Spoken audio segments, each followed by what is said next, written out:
everyone, Ajax the Mister here, and we have another live reaction to Season 3 of My Hero Academia, specifically Episode 3. I am really excited to see how this episode is going to play out. We got introduced to Kota last episode, and we all know what type of character he's going to be throughout the rest of maybe this season or half the season or so. It's going to be that character where Deku's going to have to prove his might, his all might, and prove to him that, hey, you know, heroes aren't all that bad, you know, we're there for you. We're here to take care of your troubles. So, yeah, and then he's gonna make a 180 in his character and then be all happy-go-lucky and, you know, support Deku in his endeavors. But that's besides the point. I'm really excited to see what's gonna go down in the training camp as well. And maybe if we get some villain action, a little bit more exposition as to why the villains are gonna be coming to the training camp or meeting with the characters that are at the training camp. So, really excited to see how this is gonna play out. But without further ado, let's not waste any more time and let's get this live reaction on the road. Oh, who's this guy? Oh, forgot. AM time ain't my time at all. Oh man, don't give yourself too much too much of a letdown. True. Gotta rip them apart. I don't know if that was like maybe a metaphor, like, hey, they're like muscle fibers, or if it's like, yes, like these things, like your quirks are like your muscles. Dude, that's a weird ass shot, I'm not gonna lie. Dude, what is he gonna be? Is he overcharging himself with the battery? Dude, that sounds like a death cry, good lord. Naval laser! Alright, gotta increase that tummy tolerance, we got you. Oh man, that whimper. He's going wild in the dark. Oh, that's what's up. Oh, I know we're gonna see more of that. I really like how they're going into each character. This is amazing. Gotta have as much sugar as you can. Oh! R.I.P. Momo. Ah, Minata, what you doing, man? Yo, that's gotta be brutal though. That is really cool. They went through each character, not just the main ones, not just the most powerful ones. They went through each and every character, describing exactly what it is that they're going through. Oh, a new Tokyo Mew Mew. Wait, no, the same one. No, there's a third one, right? That's a new Mew Mew. Oh, there's a fourth one. He's Super Saiyan 4. Yo, there's 4 now. The full. Okay, so there's only 4. That's confirmed. That's a good reconnaissance one. That's really good. I just punch things really hard, man. That's my quirk. Oh, hey! Bro, got him with some yoga. Yeah, increase that 5% to 10%. Oh, and Kota. We're gonna get that 180 in his character soon. It's like poop. Oh no! Deku's gonna notice it. Yep. Kota, where you going, man? Time for a 1v1 with Deku. They're gonna have a little convo. I like this shot right here. This is really good. Showing off that end up like that. Yeah, it shows his seclusion in the world. I don't know. Maybe that's just me. Man, fire-breathing Deku. That would be kind of cool if he somehow gets that at some point. Yo, I love this shot, man. I don't know why. I mean, I know why, but I just really like it. It really shows his seclusion. Deku's not even in this shot. Oh! Yo, we're getting... It was kind of looks like a Bane mask. Oh, that looks like the guy from Hunter. Oh, guy, what is that? Lizard boy trying to rip off Stain a little bit. Dabi. Okay, so they're waiting on 3 more. But that one guy looked like that big hunk from Hunter x Hunter or Hunter x Hunter, however you want to call it. This kid is still screaming, man. He's basically the rooster for these guys to get them to wake up. Nah, All Might. Is All Might coming? That's what we want to know. Forget the other teachers. Apparently that's not working because you got 7 of them hanging out in the forest. Alright, Deku, we understand. Oh! Oh, Tokyo Mau Mau! Real talk. This ain't no talk, no jutsu from Naruto, bro. You gotta take action. Yeah, Minata. Oh man, so slick.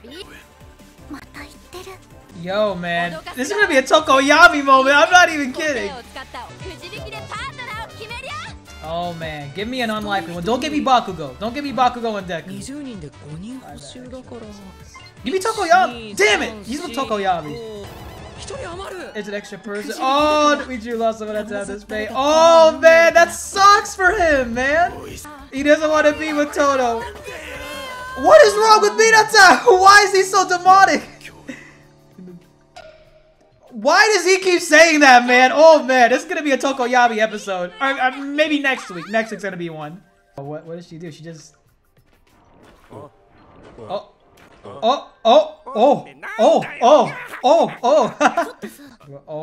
no, we know who it is. No,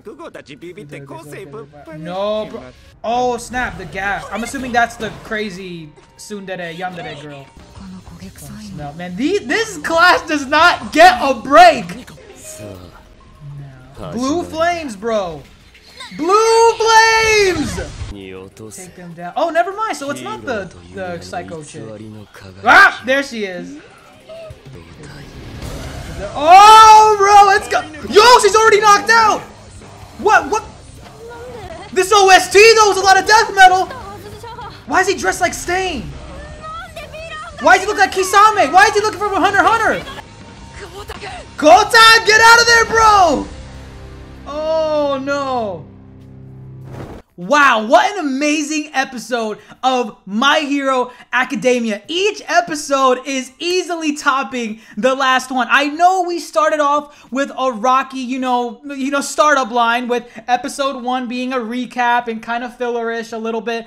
But episode 2 set the playing field pretty damn well. And now episode 3, oh my lord. So much setup and so much exposition. I love what they're doing with the story so far in this summer training camp arc. So starting off the episode, we have basically a rundown of how everyone is trying to improve their quirks. And I really love how the author took time to go into each character and show us what exactly they're doing to strengthen their powers. Because say, for example, another shonen type of anime or manga, they would have just focused on the 3 main characters. Or hell, even maybe just the main character, how he's training and how he's trying to become more powerful. But the author took the time to go down each character in Class 1A, even the ones that have barely any screen time, and gave them what seemed like a sensible training regime to improve their quirks. Not everyone had the same technique or the same training montage that another person had.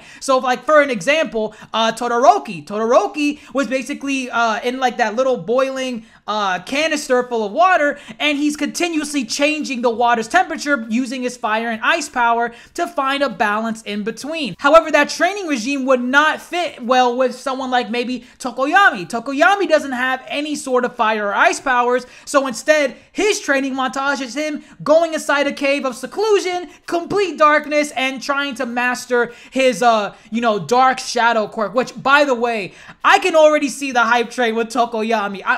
Season 2, I was all aboard Tokoyami. I loved the way they introduced him in the sports festival arc, give him more screen time and whatnot. But now I can definitely see him playing a major role in what's about to come, especially with the villains about to attack. And it's nighttime. We all know what happens with Dark Shadow at nighttime, or at least I don't know exactly what happens. You guys do, the manga readers. But for me personally, I just know that apparently he goes crazy. At least that's what he said before in the previous seasons. As to what that looks like, I cannot wait. I'm super excited to see how that's gonna play out. But going past that, we got a little bit more of backstory. Well, somewhat of Kota. And I'm starting to grow on Kota, or at least the way he's presented in the story. Because again, like I've said before, we've seen this character so many times in different shonen anime and manga, where it's the little short kid that is like really stubborn and has that tsundere persona where they hate the main character or the main cast of characters, and then it takes the main character to make that little kid make a complete 180. That's basically what Kota is at surface level so far from what I'm seeing. But that's why I'm saying I like the way that they're presenting him in a very unique light. I don't know if they did this in the manga, but like I said in the reaction, there were certain scenes where Kota was just talking at night with Deku, and the angle of the camera shot, it was like a little circle around Kota, and I felt like that was really symbolic. Maybe it was just me, maybe, or maybe it's not. Maybe you guys noticed it too. It really showed that he lives in his own world of seclusion, and seeing Deku outside of that bubble talking to him, that's really how Kota sees it. He really doesn't want to listen to what this stranger Kota, or not Kota, he doesn't want to listen to what this stranger Deku has to say to him. And I love how Todoroki, when he's talking with Deku about this conversation he had with Kota, he was being realistic. He's like, bro, like, the kid doesn't know you. You're not gonna talk no jutsu him into basically switching sides or making a complete 180 in his character. I feel like that might have been a low shot to Naruto. Again, that might be looking a little bit too much into it, but we all know how Naruto was when it came to the main villains. There was a lot of talk no jutsu. Naruto would beat the crap out of the main villain, and then he would give them a heroic speech at the very end to basically have them switch sides and either, you know, have them off themselves, like commit like a suicide attempt to save the world, or they join his team and they start fighting for his cause. So yeah, I like how My Hero is being somewhat realistic. You know, you're not going to be able to talk someone, especially being a complete stranger, you're not going to be able to talk someone into basically make a 180 in their character when they've been this way for months, years. I think Kota has been that way for many years because I think his parents have been, you know, dead for a while. So I love how Todoroki's like, bro, like, if you convince him with words, those words have to be so powerful. But if you want to realistically convince him, accompany your words with actions. Show him your words are not just fluff. Show him that those words mean something. And I can see that happening with these villains trying to attack these students again, which is crazy. I honestly did not think they were gonna somewhat repeat the whole, you know, UA Stadium arc where all the villains tried to lure out All Might, so they attacked the students when they went to the stadium. But right now, I'm not really sure if the villains are doing this to lure out All Might, or maybe they're just doing this right now to maybe, you know, disturb the peace, like what Dabi was saying earlier. We want to let you know that your peace is in our hands. We're the only ones that can grant you that. So that's going to be really interesting to see. I wonder in what direction they're going to take that. But hey, the end of the episode ended on such a bang. We got some like little sneak peeks as to what everyone's quirk is, at least from the villain standpoint. We had the poison gas guy who was putting all the characters to sleep, which, by the way, I thought it was honestly the girl that was doing that at first because she has those canisters and she has that Bane mask. So I was thinking maybe she uses that to filter through the gas, the noxious knockout gas,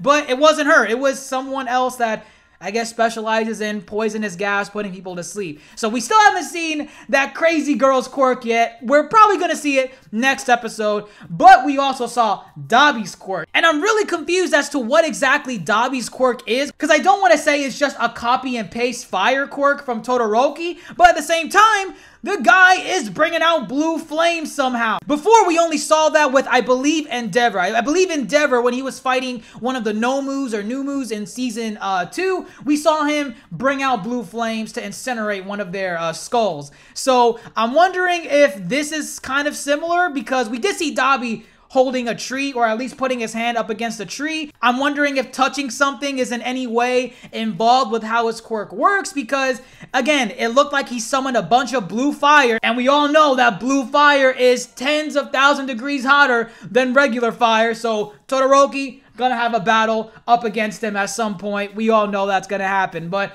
that's gonna be really exciting to see. What do you all think in the comments below? What did you think of this episode? Are you excited for certain characters to make their shine? I like how they're playing this manhunt, hide and seek type of game with each other as the villains are attacking at night. That's gonna be really awesome to see. And of course, Tokoyami, he's gonna let loose, especially against these villains. I'm really excited to see how that's gonna play out. What do you think is gonna happen with Deku being all by himself and everyone being paired with another teammate? I'm just so excited. I'm so excited. Each episode of My Hero has been getting better than the last one, and I cannot wait to see what's gonna happen next week, where we see all the villains possibly showing off what their quirks can do. But let me know your thoughts in the comments below. But that's all that I have for you guys. Thumbs up the video if you enjoyed it. Click that dumbbell as well to stay up to date with all my videos whenever I upload them. And don't forget to stay beautiful. I'm Ajax the Mister, and as always, folks, thanks for watching.